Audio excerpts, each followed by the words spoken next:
Welcome to my workshop. In today's video, I'm going to show you how easily you can make these fantastic looking stars that you will be able to cut on any miter saw that goes right up to 45 degrees. And best of all, if you do have a pile of scrap wood like I do, it's the perfect project to utilize this.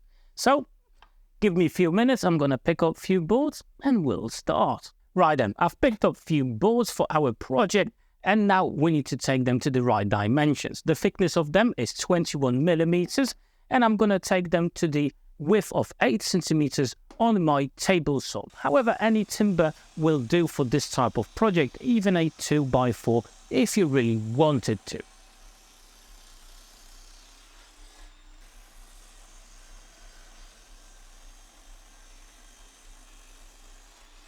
Usually the stars are cut at 54-degree angle, and in a future video I'm actually going to show you how to use a miter saw that only goes to, let's say for example 50 or 45 degrees and do that 54-degree cut. But today I'm just shifting my miter saw to 45 degrees as that's the angle we're going to be using for our star today. And now we can make the first cut at 45 degrees. From the edge of that board that we just cut to 45, I'm going to measure 14 centimeters. Can transfer over that mark onto the front so I can see it exactly. And this cut will also be at 45. So we can help ourselves and just put a direct mark on it, just like so. And in total, we're going to need 5 pieces like these. The best way to do this is to use the offcut piece that we already have and use that as a stop block. And there you go, a simple stop block like this will ensure we're going to have consistent and accurate cuts every single time.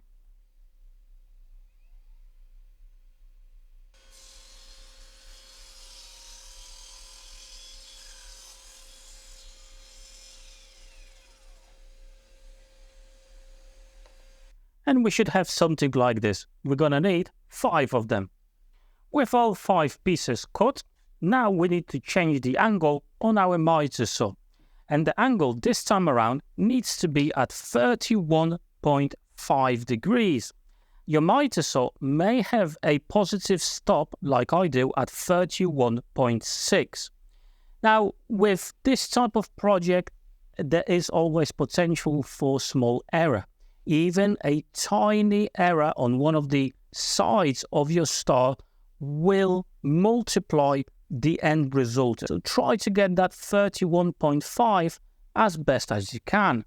We may need to adjust the angle later on in the project if the gaps are too large. The next question is, what is the length of the next cut? Well, what you need to do is to measure this side just over here. That we just cut the 45-degree angle. And in my case, that is 11.4. That's what I'm going to mark right at the top over here.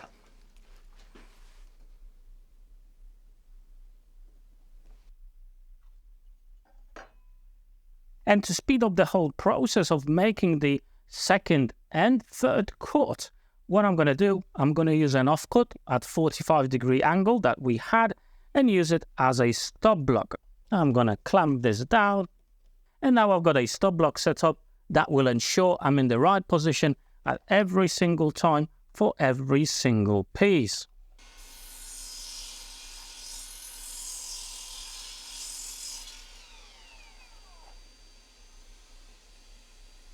So after the second cut, that's the shape we've got, okay? That's how we cut it.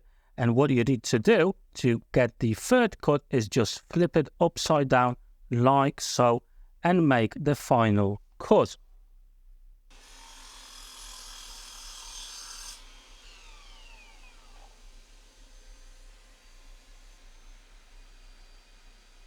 I think this came out really, really nice. More or less, there's no major gaps anywhere. Yeah, you do have tiny little ones, but that's probably mainly because of my workbench is not level.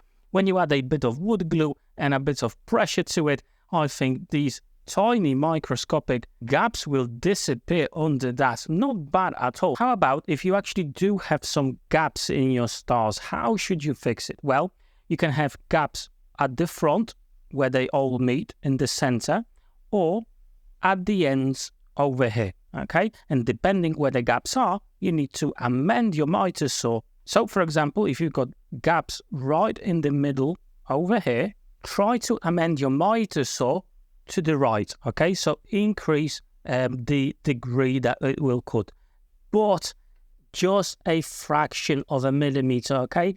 Just a tiny amount. A hair to the right will do the job. However, at the same time, as you move that, you need to make sure to move the fence as well.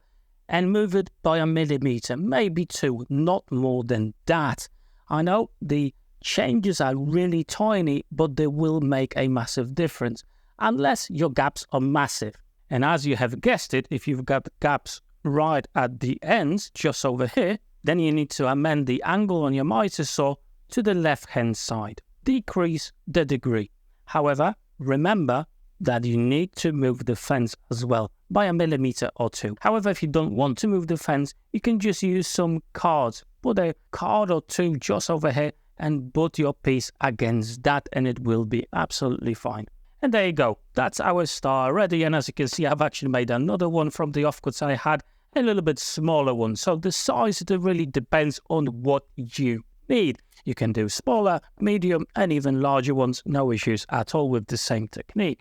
Now, before we're going to proceed, I'm just going to sand everything down right up to 120. We don't need any more, as we're going to be adding some really interesting effects and looks to it. So 120 is just fine. I do want to add an interesting look and texture to my stars. Hence, I'm using my burnishing tool with a copper brush to remove some of that softwood material. I think eventually it will give a very cool look to it when we're actually going to add some wood dye and then sand it down a little bit, but we'll wait and see how all that goes. If you want to learn a little bit more about the burnishing tool I'm using, or maybe some effects you can do, I've got 2 videos on that, which I'm going to link down below in the description of this one and in the pinned comment, so you can go have a look and check it out. Okay, so both of the stars, I'm going to add a wood dye. The larger one will have Vengay on it, and the other one, rustic oak. Let's have a go at it.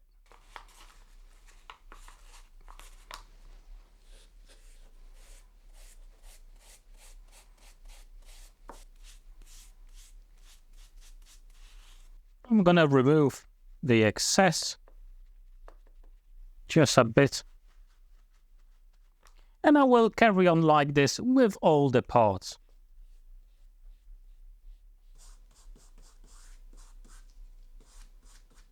For even more interesting look, I'm actually going to add a small chamfer to all the pieces on both sides. And that will remove some of that wood dye as well. So hopefully that will create an interesting look. So far, that's how they look. I think they already look pretty cool. Now it's up to you what type of method you want to use to put these together. However, from my experience, and I've actually made a few of these in the past, I think the oldest one I've got is about 4 or 5 years old, and I've used the same method. It's just wood glue, okay? Decent wood glue, for example, Tide, it will do a decent job for you. And you don't need a massive pressure to put these together. The glue itself will do the job. In the mix, I'm actually going to be adding some CA glue for the initial and quick hold, so I won't have any gaps between the joints. And that will be absolutely fine. You don't have to mess around with anything else. Unless you're a hidden ninja and you want to throw these around your house, chucking at people, but yeah, in that case, they probably will fall apart. Every other scenario, the wood glue will be just fine. I do suggest to use a damp cloth to remove any glue excess from the top, and after 20 minutes when the glue is more or less solid, flip it over and remove any excessive glue that we've got from the other side.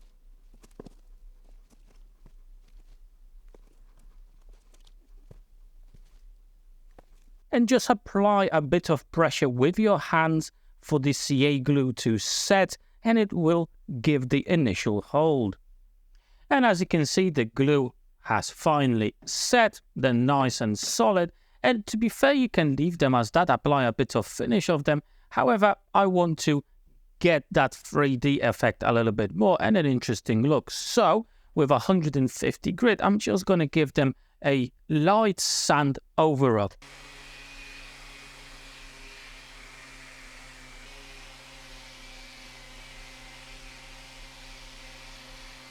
And there you go. I think that gave it really nice and cool, unique look to these. I'm going to sort out the second one and we'll go to the finishing stages. Let's apply a bit of finish and protection to our stars. I'm using clear varnish. Spray on is the quickest and easiest way for me to sort this out. However, you can use oils or waxes or anything else you can think of. And check these out. I think they came out really, really nice. Interesting look as well. But let me know down below in the comment section, what do you think about this particular look? Now, almost ready there. One thing I want to add, I want to have the ability to actually hang them up somewhere, okay? So I've got a piece of string just like that, and I'm going to use my stapler gun just to tack it in place.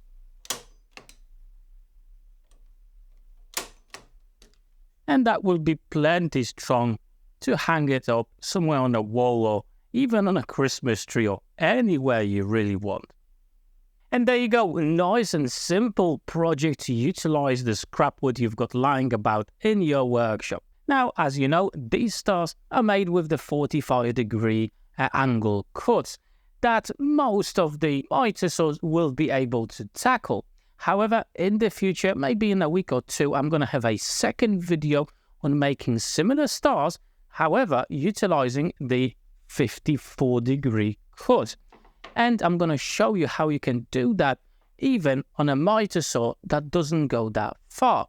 Now, what would be the main difference between this type of a star and the 54-degree star? Well, as you can see, the arms of the star are sloping down, okay? With the 54-degree angle, they are actually straight. So depending on what look of the star do you prefer, I'm going to have you covered on my channel in both cases. However, for today, that's all. I just want to thank you, my Patreons, for the ongoing support and also thank you for watching this video. Now, before you go, I do have some really cool playlists over here with videos that you may be interested in. So click on those and maybe you'll find your next video to watch. However, for today, that's all. Thank you very much. Take care.